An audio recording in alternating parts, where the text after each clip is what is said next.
Whence the Whisper Comes. Chapter 1. Arrivals and Departures. The road stretched out before me, a charcoal ribbon sliced thin by my headlamps, weaving its way between fields that whispered quietly under a dull October moon. The radio, a little more than static, broken occasionally by the ghostly croon of a jazz saxophone, kept me company.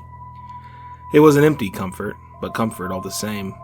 I tightened my grip on the wheel, eyes straining against the late-night gloom. The scent of stale cigarette smoke filled my nose, mingling with the lingering fragrance of cheap aftershave. They called me Gideon Wells, Private Eye, though my notoriety had only begun to eclipse the shadows of obscurity recently. My mind drifted to the case I'd closed just 2 nights prior. The sprawling city had swallowed a young actress whole, the darling of the silver screen, vanished into the twilight. Police had written it off, a runaway chasing dreams beyond the suffocating lights of Hollywood. But the girl's father, a mogul whose heart hadn't yet calcified entirely, had called me. Paid in full and up front, of course, but it wasn't the money that had convinced me. It was the look in his eyes, the same desperate gaze that had kept me awake, drowning slowly in bourbon night after night, since my own life had turned to ash and shadow. Where uniforms and badges had failed, quiet footwork and whispered conversations succeeded. Clues hidden in letters scented with jasmine, in words left unsaid at cocktail parties glittering with false smiles. The trail led me to a ramshackle bungalow in a forgotten neighborhood. Inside, a film director with hollow eyes and blood on his sleeve. A celluloid monster, a vision of glamour turned grim. Behind a locked door, the actress, bruised but breathing, frightened but free. It wasn't glamour or intuition that cracked the case, it was patience and the willingness to descend into darkness. Something badges and bureaucracy lacked the stomach for. My knuckles whitened slightly on the wheel. Sometimes justice isn't bright or satisfying. It's messy, grim, and bitter, leaving you with a taste that never quite fades. Now, a letter lay folded on my passenger seat. An invitation stamped and sealed from a tiny town of Eldermire. Another case waiting, another frightened family pleading for answers.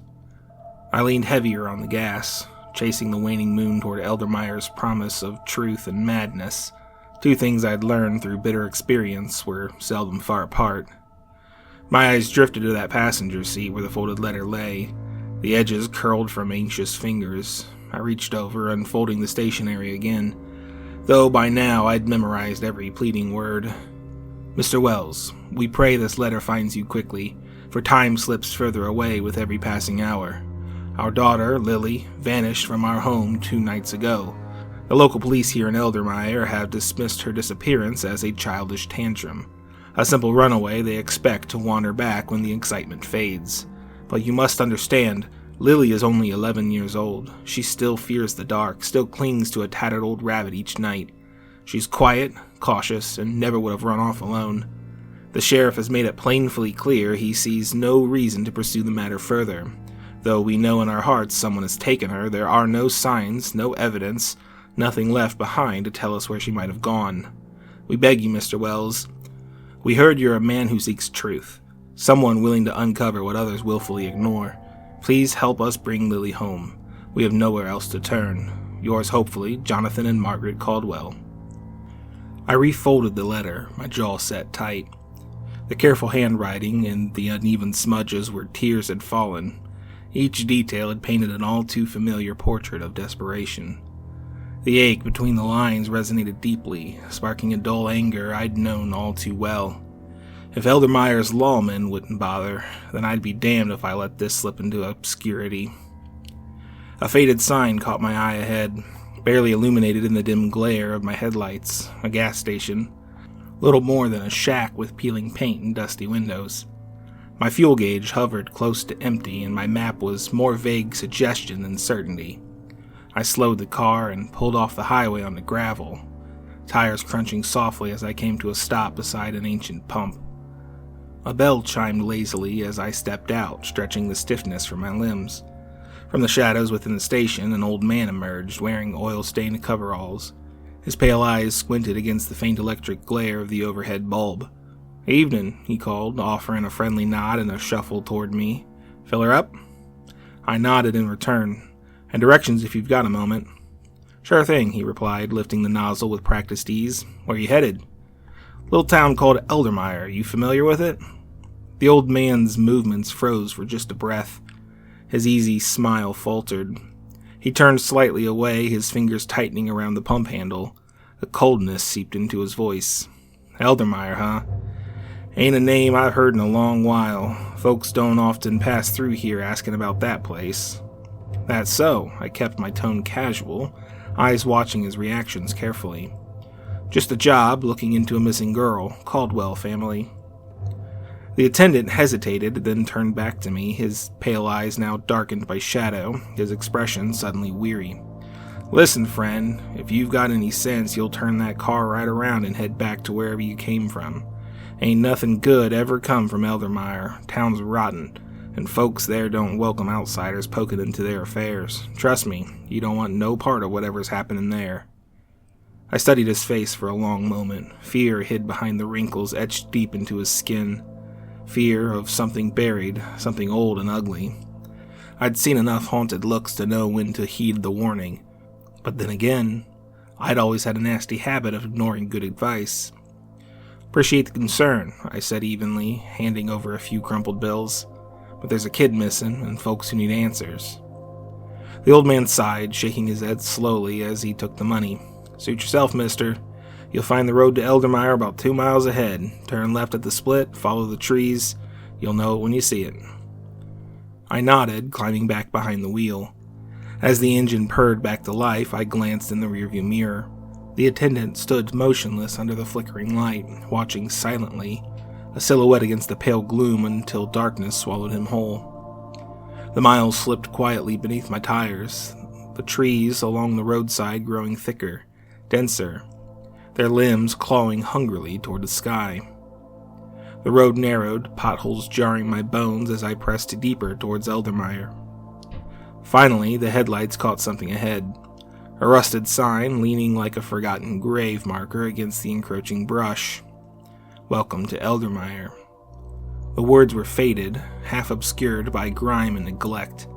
I eased the car to a stop, the engine idling softly as I gazed at the shadowed shapes of houses beyond, their windows like empty sockets peering from the dark.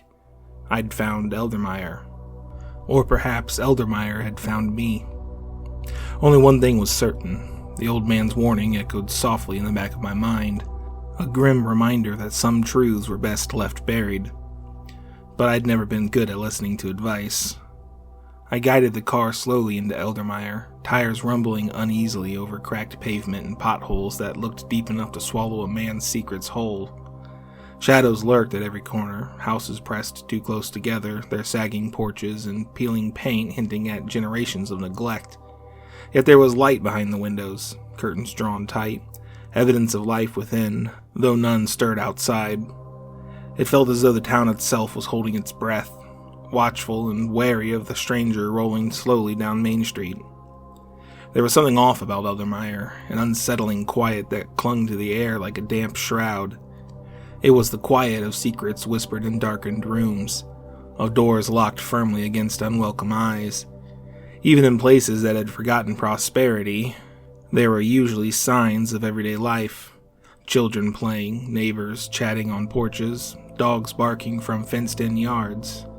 But here, the silence was oppressive, smothering the usual rhythms of a small town beneath an unspoken tension. Ahead, my headlights illuminated the looming shadow of a schoolhouse. Its once grand facade was fading and crumbling, windows shattered and boarded, like hollow eyes refusing to acknowledge the present. The building loomed on my left, a derelict remnant of something long abandoned. Yet as my gaze drifted past the structure, something caught my eye in the field just beyond. My heart skipped a beat. A group stood gathered beneath the sparse moonlight, forming a perfect circle, their figures draped head to toe in dark robes that rippled softly with the night breeze.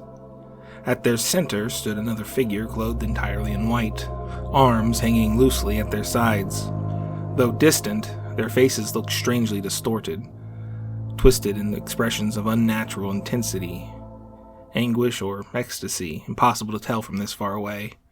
I slammed on the brakes instinctively, pulse quickening as I blinked and strained to see clearer. A cluster of gnarled trees blocked my vision for just a heartbeat, their branches reaching claw-like toward the pale sky. By the time my view cleared, the field was empty. No hooded shapes, no figure in white. Nothing but silent grass waving gently beneath the moonlight. "Long night," I muttered, rubbing tiredly at my eyes.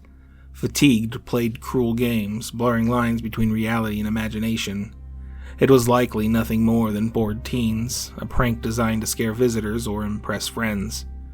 But even as I forced my foot back onto the accelerator, doubt lingered at the edge of thought, stubbornly whispering that perhaps I'd glimpsed something not meant to be seen. Minutes later, I parked beside the address given in the letter, a modest two-story home at the end of a quiet street.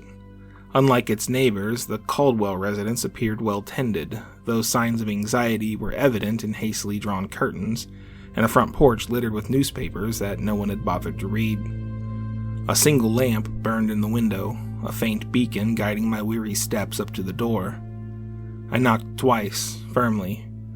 Footsteps sounded almost immediately within, quick and nervous, followed by the quiet clicking of locks being disengaged. The door swung open to reveal a woman, perhaps in her late 30s, eyes red-rimmed and exhausted.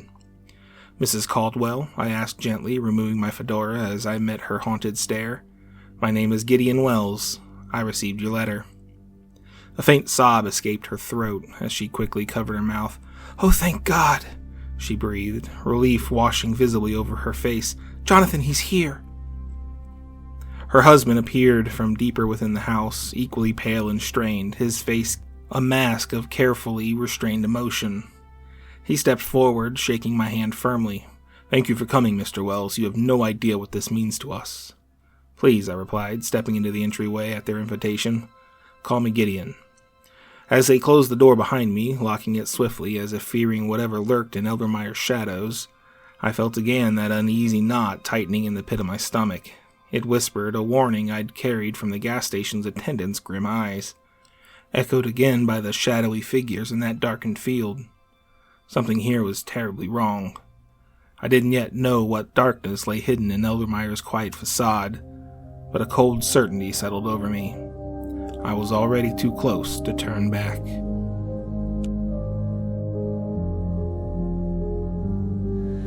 Street